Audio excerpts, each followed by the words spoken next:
Welcome to the CascadiaSports.net Seahawks post-game report. I'm Oz Vita Mara Ire. Well, the LA Rams show their dominance over the Seattle Seahawks once again, this time with a 26-17 win here Thursday night. And just like they did, well, nobody was here. They spoiled the party last time that the Seahawks and the Rams played.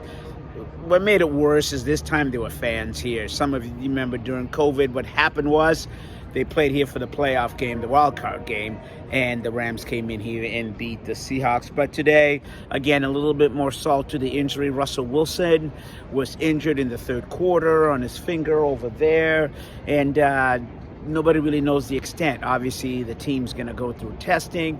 In terms of Russell, the doctors looked at him, but what Pete Carroll said was after doing the post-game conference was when Wilson came out, he couldn't grip the ball, and they needed him to grip the ball to pass the ball. So in came Geno Smith, who engineered 2 scoring drives, and then a third calamitous one where he threw an interception, but that one is a little bit not controversial, but he threw the ball to space where Tyler Lockett was supposed to be there. Tyler Lockett was on the turf asking for he got tripped up. So in Tyler Lockett's eyes, he got tripped. In the referee's eyes, it was no go.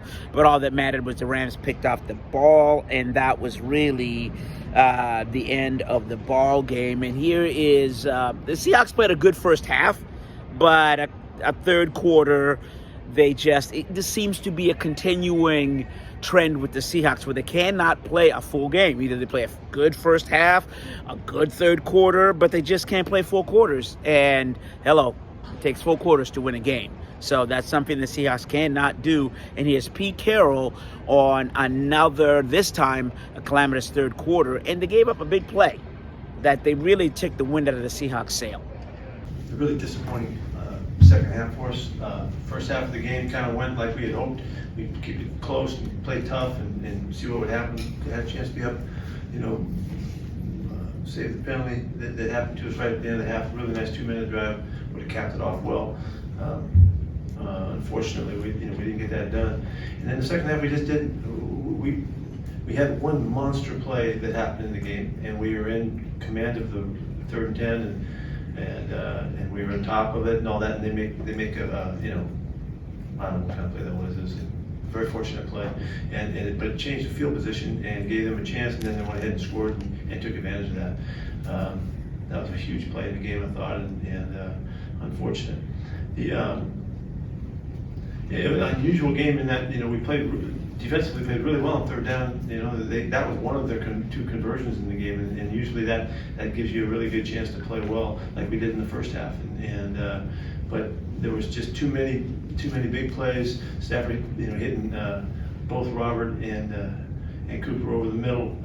Those plays were just field-changing plays, and they got in behind us in our zones, and we didn't have the pressure to keep the ball to get it dumped down. So it was just this football stuff, and the things that we have to fix, we have to clean up, we got to get better at. We got to make sure that we don't allow that to happen again, because the second half was a big explosion for them offensively, and we really were in way better control of that, and really disappointed that we let that happen.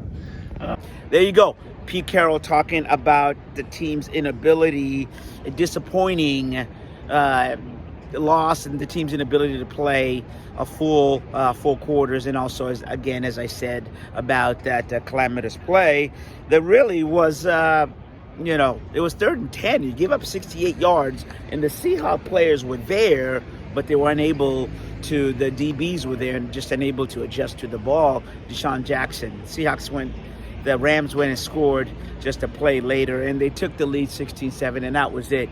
Never looked back. So some numbers for you to take a look at. Rams, 476 total offensive yards. In the NFL, that's just not going to do. And then on the other thing, too, the Seahawks, they had 354 offensive yards, but a lot of those came in the second half. And the Rams' red zone efficiency was 3-5 compared to the Seahawks, which was 1-5. So the Seahawks go to 2-3. The Rams bounced back to 4-1. The Rams were the team everybody said that they were the team to beat. Rams took a loss to the Cardinals last week, and Going to this game, it was always going to be which of these teams was going to show up.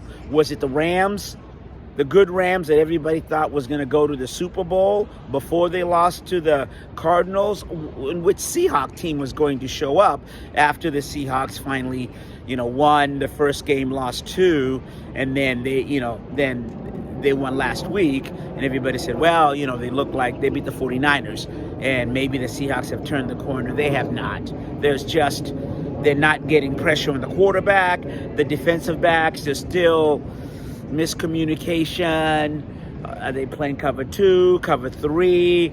It's just a lot. You saw the change in quarterbacks, I should say, on the Seahawks defensive side. Sidney Jones came in. DJ Reed was switched from the left to the right. Trey Flowers was sitting on the bench. But you know what? Didn't seem to make a difference. Ryan Neal continued to play well, but in the end, it's just not good enough.